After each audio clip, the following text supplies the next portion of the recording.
Hello, hello. Hi, everyone. Welcome to the parent meeting for Company Solos. I'm sure you know us by now, but this is Shannon. This And is I'm Megan. Megan. So just to start, anyone on company or team for that matter can do a solo. We think solos are fabulous. It's a great way to get your dancers some more training, a way to set some more goals, and to enhance their progress. Exactly. Soloists hire their own solo coaches to choreograph and clean their solos. You can hire a choreographer to choreograph and someone else that cleans or work together. There's a few options that way. You schedule and pay your coach directly for those things.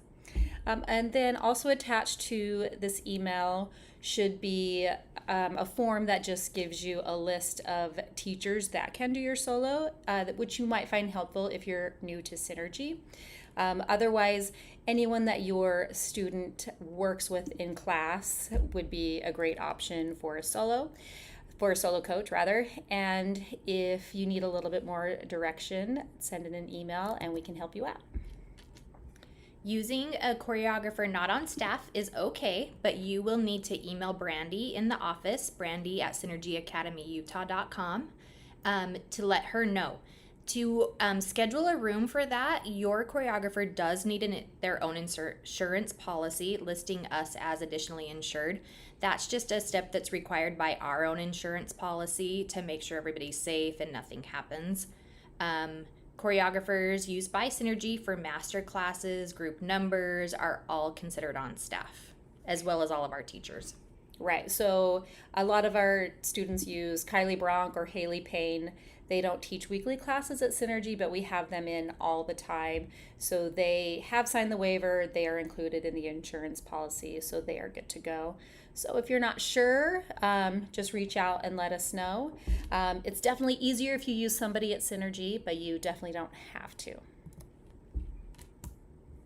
The yearly studio rental, this is for all dancers that have a solo or a duo or a trio. It gets broken up accordingly.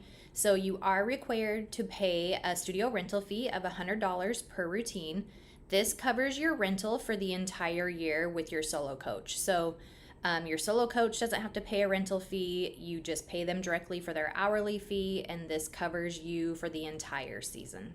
Right. So just to be clear, if you do a jazz, that's a $100 for your jazz. If you do a lyrical, that's $100 for your lyrical. And then if you do a duo, then you pay $50, your half of the $100 for another routine. Okay, moving on to a very important form called the Solo Master List. That link should be sent to you through this email.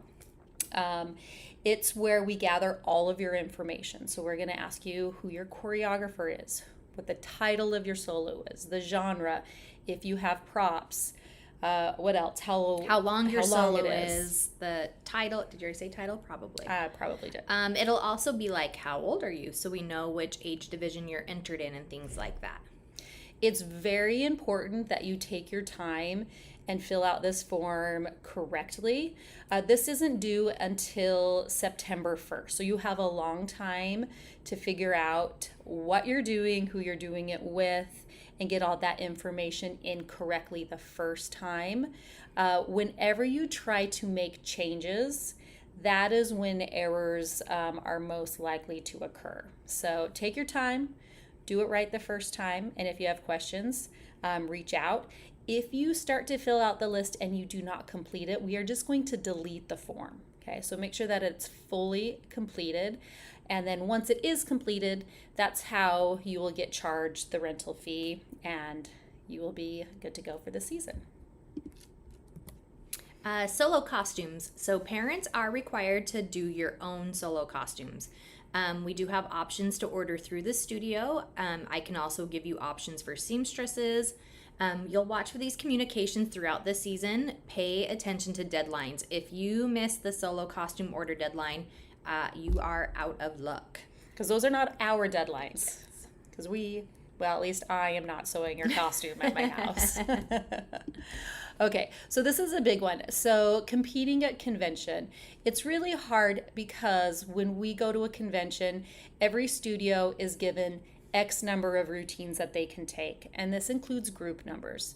So if we are given 50 numbers and we have 40 numbers that are group numbers, we only get to take 10 solos.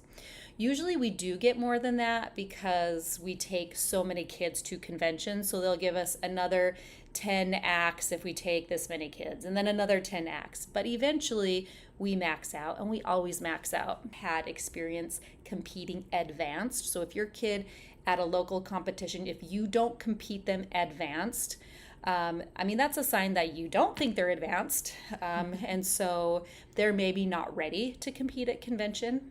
So we take all of that into account. We take a look at their scores from auditions. We take a look at their work over summer.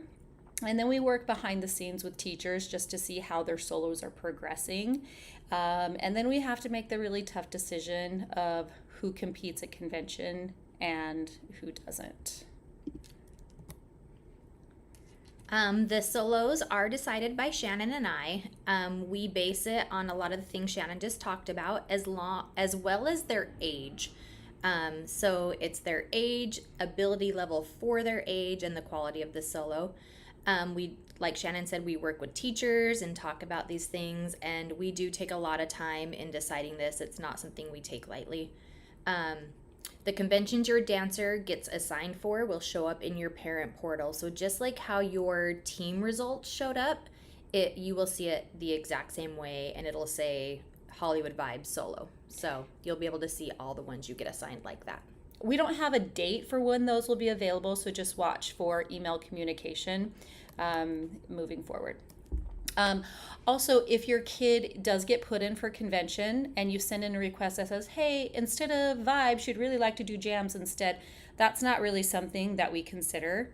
Or if you say, hey, my kid would really like to give up her spot to her friend, that's very kind, but that's also not how it works. So if your dancer is willing to give up their spot, that's great, but it's going to go to the next person on our essential waiting list, because we always have people that we wish could compete, but we just don't have the space. Deadlines, big deadlines. Parents are required to meet all the necessary deadlines regarding solos.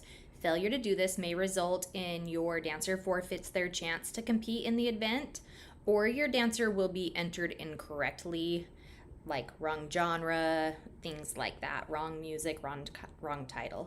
So. Right. So if you fail to fill out like the master solo list before September 1st, you're not even in the running to do your solo at convention. So that's the first deadline that you need to pay attention to.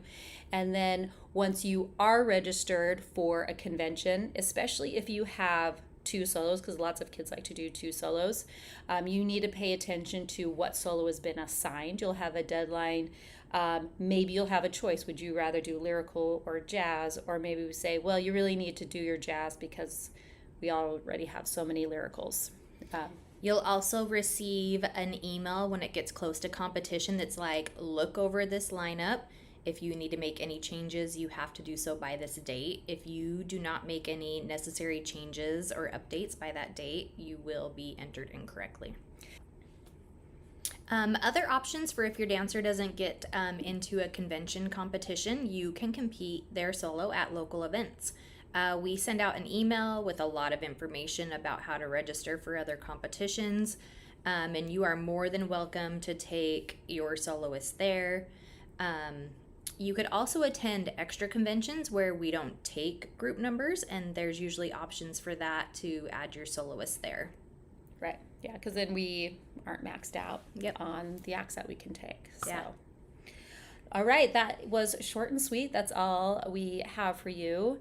If you have any questions regarding solos, just go ahead and email into the office, and we'll get your questions answered. Thanks, everyone.